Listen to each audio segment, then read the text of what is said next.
नमस्कार दोस्तों, मेरा नाम है अंकुर चौरसिया। आपको इस वीडियो में बताएँगे कि जो एक कम दबाव का क्षेत्र बंगाल की खाड़ी में इस जगह विकसित होने वाला है, ये क्या बनेगा और कहाँ जाने वाला है, कहाँ पर इसका रास्ता होने वाला है और कहाँ पर क्या इसका प्रभाव देखने को मिलने वाला है, ठीक है? तो अगर देखा जाए तो सबसे पहली बात आपको बता दें कि देखिए पहले बता रहे हैं कि देखिए एक ओमान यमन के पास यहाँ पर एक सिस्टम बना हुआ है और एक यहाँ पर सिस्टम बना हुआ है, देख पा होंगे यहाँ पर, यानी कि चक्रवाती हवा का क्षेत्र जो कि काफ़ी मजबूत दिखाई दे रहा है और उत्तरी कर्नाटक के आसपास है और यहाँ पर से लेकर के एक ट्रफ यहाँ तक बनी हुई है, देख पा होंगे ये ट्रफ की सीमा है। दोस्तों हम बताते चलें आपको कि जो सिस्टम बनने वाला है, क्योंकि देख पा होंगे ये हवा की रफ्तार काफ़ी तेज़ हो रही है, क्योंकि आज 5 मई हो चुका है और जल्द ही अंडमान सागर में यानी कि 18 मई के आसपास मानसून की दस्तक भी हो सकती है। 2 दिन पहले आ सकता है मानसून अंडमान सागर में, यहाँ से यहाँ तक इस तरह से जब मानसून आता है और इस तरह से जाता है। तो चलिए दिखाते हैं आपको किस तरह का जो वेदर कंडीशंस आपके इलाके में रह सकती हैं। चलिए आज 5 तारीख का दिन है। देखिए ये पैटर्न, यानी कि हवा के पैटर्न में कोई ज़्यादा इसमें इजाफा या बदलाव देखने को नहीं मिल रहा है। सबसे पहले आपको बता दें कि ये जीएफएस मॉडल पे बेस्ड है। हम ईसीएमडब्ल्यूएफ यानी कि ईसीएमडब्ल्यूएफ मॉडल का फोरकास्ट इसमें नहीं दिखाते हैं। हम जीएफएस मॉडल का फोरकास्ट दिखाते हैं, क्योंकि जीएफएस मॉडल भी हमारे भारत का ही है, भारत का भी है और बाकी जीएफएस मॉडल का एरर तो आते हैं, लेकिन उसकी सटीकता भी कुछ ज़्यादा ही अधिक देखने को मिलती है। तो ये आज 5 तारीख है। देखिए हवाओं का जो एनिमेशंस हैं वो अभी बंगाल की खाड़ी में कोई ज़्यादा हलचल दिखाई नहीं दे रही हैं, लेकिन जैसे ही हम 5 तारीख पार करेंगे यानी 6 तारीख को आएंगे तो यहाँ पर एक सिस्टम डेवलप होता हुआ नज़र आएगा। आपको दिखा रहे हैं, देखिए हम 5 तारीख से आगे बढ़ते हैं। ये देखिए अभी 5 में ही हम लोग लटक रहे हैं और धीरे धीरे देखिए हवा के पैटर्न में बदलाव, यानी कि घुमावदार हवाएँ यहाँ पर बननी शुरू हो जाएंगी। ये देखिए यहाँ पर अभी कोई ख़ास बंगाल की खाड़ी हो या अरब सागर का क्षेत्र हो, यहाँ पर अभी कोई ख़ास हलचल दिखाई नहीं दे रही है कि हवाएं जो हैं वो वेस्ट और ईस्ट डायरेक्शन में काफ़ी तेज़ी से नीचे की तरफ चल रही हैं, आपको दिखाई दे रहा होगा।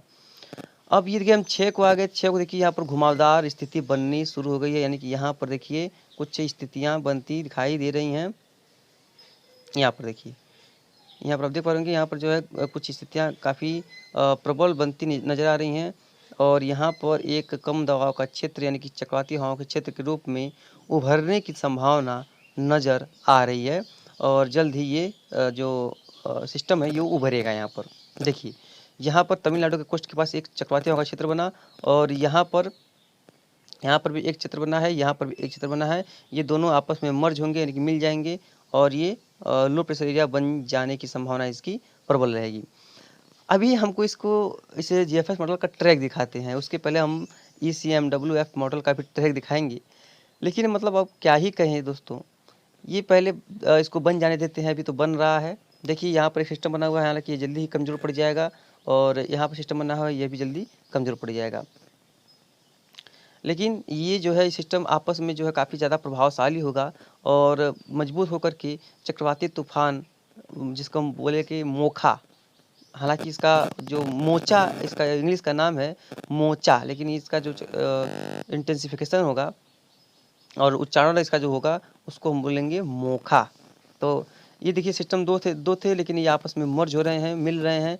ये देखिए आपस में मिल जाएंगे, उसके बाद बढ़ेगा एक मजबूत कम दबाव का क्षेत्र यानी कि डिप्रेशन। उसके बाद बनेगा यहाँ पर एक चक्रवाती तूफान यानी कि साइक्लोनिक स्टॉर्म जिसे हम बोलते हैं।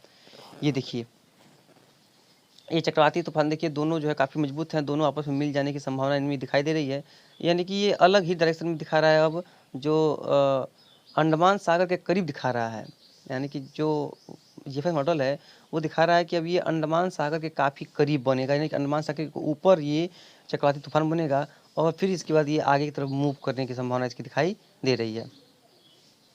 ये देखिए साइक्लोन की स्टॉर्म बन चुका है, ये काफ़ी मजबूत हो चुका है और ये काफ़ी ज़्यादा प्रभावशाली भी है। अब देखते हैं कि जाता किधर है। अब देखिए ये जो है ये म्यांमार के तट की तरफ भी यहीं से जो है सीधे सीधे निकल जाएगा, यानी कि उत्तर पूर्वी दिशा में बढ़ता हुआ आगे की तरफ इसमें जो मॉडल है वो इसको आगे की तरफ निकाल देंगे, इसकी पूरी संभावना नज़र आ रही है। तो ये देखिए, ये जो है दिखा रहा है कि या इसका जो ट्रैक है कुछ इस तरह से बनेगा और इस तरह से होता हुआ, यानी कि यहाँ से होता हुआ ये इस तरह से आगे मूव करेगा। ये इसका ट्रैक दिखा रहा है। ये हमारे मॉडल जो वीएफएस मॉडल का संकेत है यही है। हालांकि देखिए अभी यहाँ पर ये थोड़ा सा और ऊपर ले जाएगा इसको, और यहाँ पर इसका जो है लैंडफॉल कराएगा।